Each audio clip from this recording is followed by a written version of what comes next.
Hello everyone.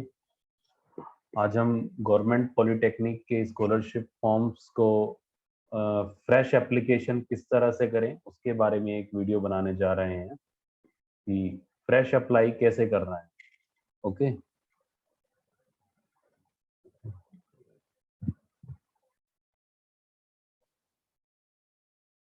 Okay तो यहाँ पर ये जो वीडियो हम बनाने जा रहे हैं कि फ्रेश एप्लीकेशंस किस तरह से अप्लाई करना है पॉलिटेक्निक का स्कॉलरशिप के लिए।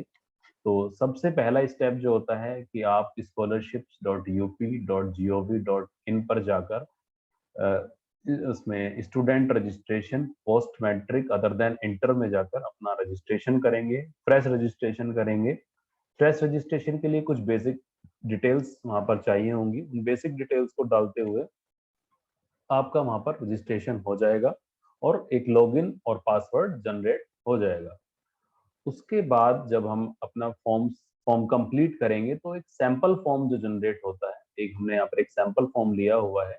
तो किस कॉलम में कौन सी जानकारी भरनी है इसका विशेष ध्यान होता है कि अदरवाइज अगर हम कोई भी गलत इनपुट करते हैं तो वो डाटा मिसमैच हो जाता है पोर्टल पर और उसकी वजह से हमारे फॉर्म्स रिजेक्ट होने के चांस बहुत ज्यादा बढ़ जाते हैं। तो यहाँ पर हमने एक सैंपल फॉर्म लिया है एक गवर्नमेंट पॉलिटेक्निक फिरोजाबाद के एक स्टूडेंट का। तो आइए देखते हैं किस तरह से किस कॉलम में क्या क्या डिटेल्स भरनी होंगी। सबसे पहले आपका डिस्ट्रिक्ट आप सेलेक्ट करेंगे जिस डिस्ट्रिक्ट में आपका इंस्टीट्यूट है। देन शिक्षण संस्थान का नाम जिसमें आप स्टडी कर रहे हैं। लाइक यहाँ पर गवर्नमेंट पॉलिटेक्निक फिरोजाबाद है तो आप जिस भी पॉलिटेक्निक में है तो गवर्नमेंट पॉलिटेक्निक जो भी आप भरेंगे। नेक्स्ट रजिस्ट्रेशन नंबर आप जैसे रजिस्ट्रेशन कर लेंगे तो एक रजिस्ट्रेशन नंबर जनरेट हो जाएगा, ऑटोमेटिकली वहां पर आ जाएगा। छात्र छात्रा का नाम आप अपना यहाँ पर नाम इनपुट करेंगे। नाम में विशेष ध्यान रखें कि आपका नाम आपकी 10th की मार्कशीट और आधार कार्ड से बिल्कुल सेम होना चाहिए। इसी तरह आपके पिता का नाम माता का नाम भी आपके आधार कार्ड और आपकी 10th की मार्कशीट से सेम होना चाहिए, अदरवाइज डाटा मिसमैच के कारण स्कॉलरशिप में प्रॉब्लम आएगी। अपना धर्म सेलेक्ट करेंगे, Hindu Muslim any other religion minority whatever. वर्ग जाति समूह यहाँ पर आप जनरल हैं तो जनरल सेलेक्ट करेंगे, ओबीसी हैं तो अन्य पिछड़ा वर्ग, एससी या एसटी। जन्म तिथि बिल्कुल सही सेलेक्ट करेंगे आपके आधार कार्ड में और आपके जो फॉर्म आप अप्लाई कर रहे हैं वही सेम होनी चाहिए आपकी जन्म तिथि और आपके बैंक अकाउंट में भी सेम होनी चाहिए। मेल फीमेल या ट्रांसजेंडर सेलेक्ट करेंगे। मोबाइल नंबर आपका जो मोबाइल नंबर में यहाँ पर विशेष ध्यान देने वाली चीज है कि आपका जो आप अप्लाई कर रहे हैं फॉर्म उसमें जो मोबाइल नंबर यूज करेंगे, बैंक अकाउंट में जो मोबाइल नंबर यूज करेंगे और आधार कार्ड में जो आपका मोबाइल नंबर लिंक है वो सेम होना चाहिए। ईमेल आईडी आप भरतेंगे। देन हाई स्कूल का बोर्ड, जिस बोर्ड से भी आपने 10th पास किया है, यूपी बोर्ड या सीबीएसई बोर्ड, उसका यहाँ पर इनपुट करेंगे। हाई स्कूल आपने कब पास किया है उसका इनपुट करेंगे। हाई स्कूल बोर्ड का अनुक्रमांक रोल नंबर, यहाँ पर विशेष ध्यान देने वाली चीज है कि आप अपना रोल नंबर में कोई भी एडिटिंग नहीं करेंगे। 10th की मार्कशीट में जो भी रोल नंबर है एज इट इज लिखेंगे। आप आगे पीछे जीरो, दो जीरो या पॉइंट या डॉट अगर लगाकर अपना फॉर्म सबमिट करते हैं तो ऑब्वियसली फॉर्म रिजेक्ट होने के पूरे पूरे चांस है। फिर आपने जहाँ से 10th किया है उस स्कूल का नाम आ जाएगा, इंस्टीट्यूट का नाम आ जाएगा। देन नेक्स्ट पाठ्यक्रम का नाम। अब आगे शैक्षिक विवरण हम भरेंगे। तो पाठ्यक्रम का नाम जैसे डिप्लोमा के लिए हम अप्लाई कर रहे हैं तो डिप्लोमा इंजीनियरिंग ग्रुप 3 ऑटोमेटिकली आ जाएगा। आप डिप्लोमा यहाँ पर सेलेक्ट करेंगे। पॉलिटेक्निक के लिए आप अप्लाई कर रहे हैं। देन वहां पर आप किस ब्रांच में स्टडी कर रहे हैं। लाइक हमारे यहाँ पर 3 ब्रांचेस हैं, diploma in mechanical, diploma in glass and ceramic and diploma in chemical. तो आप अपने जिस ब्रांच में आपका प्रवेश हुआ है वही ब्रांच आपको सेलेक्ट करनी है। पाठ्यक्रम का प्रकार नियमित ही रहेगा, आपका नियमित प्रवेश हुआ है रेगुलर क्लासेस के लिए। देन कक्षा का वर्ष एवं अवधि, प्रथम वर्ष में आपका प्रवेश हुआ है तो यानी कि प्रथम फर्स्ट फर्स्ट वन आएगा। और अवधि यानी कि 3 साल की अवधि के लिए प्रवेश हुआ है तो यहाँ पर इसलिए 1 और 3, ये बहुत जरूरी है, इसको आप सही से बने। फर्स्ट ईयर के लिए 1 और 3 क्योंकि प्रथम वर्ष में प्रवेश हुआ है और कोर्स की अवधि 3 साल है। फर्स्ट ईयर में जिन भी छात्रों का एडमिशन होता है वो लेटरल एंट्री से नहीं होता है, तो यहाँ पर आप 5वें नंबर के कॉलम में नो चूज करेंगे कि प्रवेश लेटरल एंट्री के आधार पर है। नो, आपका फर्स्ट ईयर में प्रवेश है तो इसलिए यहाँ पर आपको लेटरल एंट्री वाले ऑप्शन में नो चूज करना है। आवासीय अधिवा छात्र, जो छात्र संस्था के हॉस्टल में रहते हैं वहां पर सिर्फ यही छात्र आवासीय छात्र लिख सकते हैं। जो बाहर कोई भी रूम लेकर किराए पर या अपने घर से कॉलेज जाते हैं वो दिवा छात्र का प्रयोग करेंगे। पाठ्यक्रम के प्रथम वर्ष में प्रवेश की तिथि, यहाँ पर आपका प्रथम वर्ष में जो आपको admission letter, provisional admission letter मिलता है, आपने जो फीस रिसिप्ट जो कटी है आपकी जीकप के द्वारा, उसमें एक प्रवेश तिथि होगी, उस प्रवेश तिथि को डालेंगे प्रथम वर्ष में, उसी के आधार पर आपका प्रवेश हुआ है। और पाठ्यक्रम के वर्तमान सत्र में प्रवेश तिथि, तो वर्तमान सत्र में भी आपका प्रथम वर्ष में है तो उसमें भी तिथि वही आएगी। तो प्रथम वर्ष वालों के लिए प्रथम वर्ष के प्रवेश की तिथि और वर्तमान सत्र के प्रवेश की तिथि सेम रहेगी। इसमें आप विशेष ध्यान दें कि आपका प्रथम वर्ष में किस दिन प्रवेश हुआ है वही तिथि यहाँ पर डालें। अब प्रथम वर्ष वालों के लिए विश्वविद्यालय बोर्ड या एफिलिएटिंग एजेंसी में पंजीयन क्रमांक, इसमें एनरोलमेंट नंबर होता है, लेकिन फर्स्ट ईयर वाले यहाँ पर आपको जो आपने एंट्रेंस दिया है उसका रोल नंबर भरेंगे। विशेष ध्यान दें, कोई भी छात्र एप्लीकेशन नंबर या कोई ट्रांजेक्शन नंबर या कोई अलग नंबर नहीं भरते, सिर्फ और सिर्फ आपने जो प्रवेश दिया है आपके प्रोविजनल एडमिशन लेटर पर भी, आपके एडमिट कार्ड पर, आपके रिजल्ट पर यहाँ पर साफ साफ लिखा होगा। तो यहाँ पर आप अपना रोल नंबर भरेंगे, जो आपने एंट्रेंस दिया है उसका रोल नंबर भरेंगे। विश्वविद्यालय बोर्ड एफिलिएटिंग एजेंसी का नाम, आपका प्रवेश डिप्लोमा में हुआ है तो एफिलिएटिंग एजेंसी है UP board of technical education. कुछ छात्र यहाँ पर AKTU या फिर जो बीटेक के लिए जो एजेंसी होती है या किसी यूनिवर्सिटी का सिलेक्शन कर देते हैं तो गलत हो जाता है, तो विशेष ध्यान देंगे UP board of technical education. Next, कक्षा क्या व्यावसायिक पाठ्यक्रम में प्रवेश कक्षा 12 के अंकों के आधार पर हुआ? नहीं, आपका डिप्लोमा में प्रवेश कक्षा 10 के अंकों के आधार पर होता है, इसलिए यहाँ पर आप नो करेंगे। पाठ्यक्रम की पात्रता हाई स्कूल, आपका सभी डिप्लोमा में जो प्रवेश है सभी छात्रों का प्रवेश हाई स्कूल के आधार पर होता है, इसलिए यहाँ पर हाई स्कूल आप सेलेक्ट करेंगे। क्या आपका प्रवेश यूपीएससी, जीकप या नीट के आधार पर हुआ? हाँ, आपका जीकप का एग्जाम होता है, यस करेंगे। प्रवेश परीक्षा का प्रकार जीकप सेलेक्ट करेंगे। काउंसलिंग का नंबर, यानी कि आप अपना यहाँ पर फिर से रोल नंबर एंटर करेंगे एडमिट कार्ड वाला, जो आपने प्रवेश परीक्षा दी है उसका। प्रवेश परीक्षा वर्ष, जैसे इस बार अगर 2021 में आपने प्रवेश परीक्षा दी है तो 2021 भरेंगे। प्राप्त रैंक, आपको कितनी रैंक प्राप्त हुई, रैंक भरेंगे।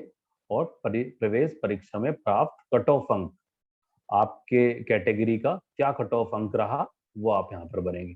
जैसे जनरल के लिए अलग कट ऑफ रहता है और ओबीसी के लिए और एससी के लिए अलग कट ऑफ रहता है, तो उसके आधार पर आप यहाँ पर कट ऑफ अंक भरेंगे। उसके बाद आगे का शैक्षिक विवरण भरना होता है, जैसे यहाँ पर हाई स्कूल और इंटरमीडिएट भरा हुआ है तो आप अपना भी यहाँ पर हाई स्कूल और इंटर का डिटेल भी यहाँ पर ऐड कर सकते हैं। जैसे आपका प्रवेश 10वीं के आधार पर होता है तो सिर्फ हाई स्कूल की आप डिटेल भरें तो ज्यादा उपयुक्त रहेगा, अन्य डिटेल्स भरना जरूरी नहीं है। उसके बाद निजी विवरण, उपजाति भरें, फिर आवासीय पता, पत्र व्यवहार का पता। इसमें आप कोशिश करें कि आधार में जो आपका पता है वही पता भरें। यदि छात्र विकलांग है तो विकलांगता की संबंध में यहाँ पर आप डिटेल्स यस करके और विकलांगता का प्रतिशत और भत्ता के बारे में भी आप भर सकते हैं, और उसका प्रमाण पत्र की अगर जानकारी मांगी जाती है तो वो भी आप यहाँ पर भर सकते हैं। आगे देखते हैं, आगे जाति एवं आय संबंधित विवरण। तो देखिए यहाँ ये बहुत इंपॉर्टेंट पॉइंट है, आप जो जाति प्रमाण पत्र लगाएंगे और उसका क्रमांक, उसको जारी करने की तिथि और जाति प्रमाण पत्र का आवेदन क्रमांक संख्या, ये बहुत ध्यान से भरने की जरूरत है आपको। अगर आप इसमें कोई भी नंबर 0 जैसे लास्ट में है वो कम हो गई या ज्यादा हो गई या बीच में से कोई डिजिट गायब हो गया फॉर्म भरने वाले द्वारा या कैफे वाले द्वारा या आपके द्वारा, तो पोर्टल से डाटा मिसमैच हो जाएगा और आपका छात्रवृत्ति आवेदन रिजेक्ट हो जाएगा। जाति प्रमाण पत्र में जो तिथि है वो भी सही होनी चाहिए। इसी प्रकार आगे आय प्रमाण पत्र। आय प्रमाण पत्र में एक चीज मैं बहुत विशेष आपको बताना चाहूंगा कि आप इसमें सबसे पहले तो जो डिटेल्स हैं वो सही भरें, और जो जैसे आपकी वार्षिक आय पिता की जो भी है, और ये 3 साल की वैलिडिटी हो। तो जो छात्र 2021 में प्रवेश ले रहे हैं वो 2020 से पुराना आय प्रमाण पत्र ना लगे।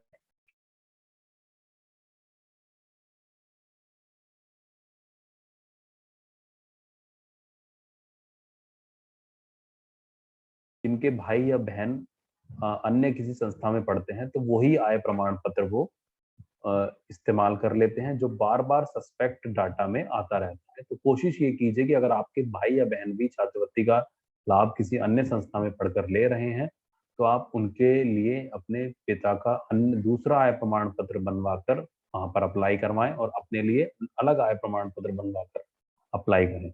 तो इससे आपका डाटा सस्पेक्ट में नहीं आएगा। उसके बाद आता है बैंक विवरण। देखिए बैंक आपका है, अकाउंट आपका है, तो इसमें आप अकाउंट नंबर, सबसे पहले तो जो अकाउंट है वो किसी नेशनलाइज्ड बैंक में या राष्ट्रीयकृत बैंक में होना चाहिए आपका। और अगर आपका बैंक अकाउंट उसी जिले में है जिसमें आप पढ़ रहे हैं तो ये बहुत ही बेटर होगा। बैंक का नाम भरिए, बैंक किस जनपद में है वो भरेंगे, ब्रांच ब्रांच का नाम भरेंगे, बैंक खाता संख्या बिल्कुल सही भरना। कुछ छात्र कई बार ऐसी प्रॉब्लम्स आई हैं कि आप उसके किसी के फ्रेंड का अकाउंट नंबर आ गया, या किसी ने अपने पेरेंट का अकाउंट नंबर डाल दिया।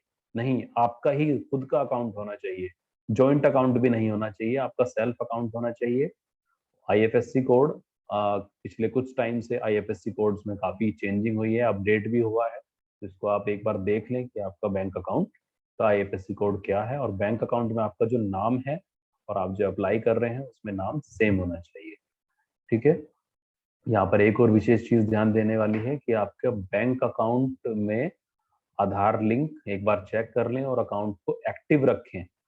स्कॉलरशिप का अकाउंट में ट्रांजेक्शन आप करते रहें जिससे कि अकाउंट इनएक्टिव ना हो, अदरवाइज स्कॉलरशिप आएगी और बाउंस बैक हो जाएगी। उसके बाद आता है फर्स्ट ईयर के लिए फीस का विवरण। कितनी फीस भरनी होती है, ये एक बहुत बड़ा डाउट रहता है। तो पॉलिटेक्निक, गवर्नमेंट पॉलिटेक्निक में जो वार्षिक नॉन रिफंडेबल अनिवार्य शुल्क है वो आपको 11,010 भरना है। इसमें चाहे हॉस्टलर हो चाहे डे स्कॉलर हो, आपको 11,010 ही भरना है। जो छात्र आवासीय सेलेक्ट करते हैं उनको ऑटोमेटिकली एक्स्ट्रा जो अमाउंट होता है वो ऑटोमेटिकली क्रेडिट हो जाता है। इसलिए आप यहाँ पर फीस जो भरेंगे, चाहे किसी भी कैटेगरी के हों, एससी हो, एसटी हो, ओबीसी हो, माइनॉरिटी हो, जनरल हो, आपको 11,010 फीस भरनी है। क्योंकि आपको टोटल एक साल में जो फीस संस्था को पे करनी होती है वो 11,010 होती है। अगर आप कम फीस भरेंगे या ज्यादा फीस भरेंगे तो यहाँ पर प्रॉब्लम आ सकती है। उसके बाद आता है गत वर्ष का विवरण। बहुत इंपॉर्टेंट पॉइंट, जिसकी वजह से बहुत छात्रों के छात्रवृत्ति आवेदन यहाँ पर कई बार रिजेक्ट होने के चांसेस होते हैं। तो गत वर्ष के विवरण में परीक्षा फल, अगर आप पास हैं तो ही आपका एडमिशन हुआ है, तो इसलिए पास ही सेलेक्ट करना है। अगर फेल होते तो स्कॉलरशिप के लिए आप एलिजिबल ही नहीं। आपका फर्स्ट ईयर में प्रवेश हुआ है, वैसे पॉलिटेक्निक में सेमेस्टर प्रणाली होती है, लेकिन आपका फर्स्ट ईयर में प्रवेश हुआ है, गत वर्ष आप एक वार्षिक परीक्षा प्रणाली से पॉलिटेक्निक में प्रवेश आपने लिया है, तो इसलिए गत वर्ष की जो परीक्षा प्रणाली फर्स्ट ईयर वाले छात्र वार्षिक परीक्षा प्रणाली चूज करेंगे, और गत वर्ष की अंक प्रणाली भी वार्षिक परीक्षा प्रणाली यूज करेंगे। ठीक है। संस्था द्वारा अंकित पूर्णांक वो ऑटोमेटिकली फिल होता है, अगर ब्लैंक रहेगा ब्लैंक रहने दीजिए, आपको कुछ नहीं करना है। गत वर्ष का पूर्णांक, आप कितने में से नंबर मिले हैं 10th। और हाँ, यहाँ पर एक विशेष चीज, आप यहाँ पर आप चाहे 12th करके आए हो, चाहे बीएससी करके आए हो, चाहे आईटीआई करके आए हो, अगर आपने प्रथम वर्ष में प्रवेश लिया है, प्रथम वर्ष डिप्लोमा में प्रवेश 10th के मार्क्स के आधार पर होता है। इसलिए सिर्फ और सिर्फ यहाँ पर आप 10th के मार्क्स भरिए। डिप्लोमा में प्रवेश 10th के मार्क्स के आधार पर होता है, तो यहाँ पर आप सिर्फ और सिर्फ 10th के मार्क्स भरेंगे फर्स्ट ईयर वाले छात्र। तो गत वर्ष में आपको कितने में से नंबर मिले हैं वो भरेंगे, अगर 500 में से मिले हैं तो 500 में से भरेंगे, 600 में से मिले हैं तो 600 भरेंगे। गत वर्ष का प्राप्तांक, आपको कितने नंबर मिले हैं वो भरेंगे। गत वर्ष का प्रतिशत, पॉइंट के बाद 2 डिजिट तक बिल्कुल सही भरेंगे, और कहाँ से आपने 10th किया है वो भरेंगे। एक बार मैं फिर से रिपीट कर रहा हूँ, गत वर्ष के विवरण में फर्स्ट ईयर के छात्र सिर्फ और सिर्फ 10th का डिटेल भरेंगे, चाहे आपने 12th भी किया हो, चाहे बीएससी किया हो, चाहे कुछ भी किया हो। ठीक है। उसके बाद इतना सब करने के बाद आप फॉर्म को कंप्लीट करेंगे। साइन करेंगे और उसके बाद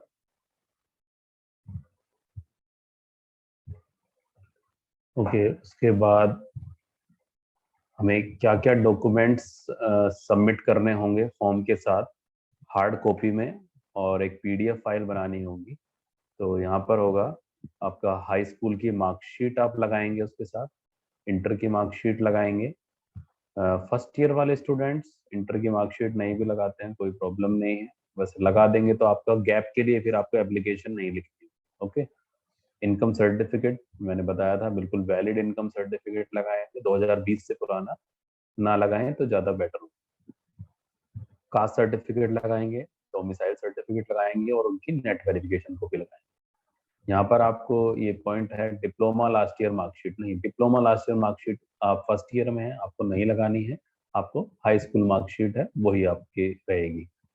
आपकी बैंक पासबुक कॉपी, जिस बैंक में आपका अकाउंट है, जो अकाउंट डिटेल्स आपने फिल की है उसकी पासबुक की फोटोकॉपी लगानी है, आधार कार्ड की आपकी कॉपी लगानी है, और एक है आपको एडमिशन टाइम पे आपने प्रिंट आउट निकाला होगा प्रोविजनल एडमिशन लेटर, जिसमें आपका फीस का डिटेल्स भी है, तो वो आपका लेटर जो है आपका फीस रिसिप्ट की तरह काम करेगा, उसको जरूर लगाएंगे। प्रोविजनल एडमिशन लेटर, आपका जीकअप का एडमिट कार्ड और रिजल्ट की कॉपी।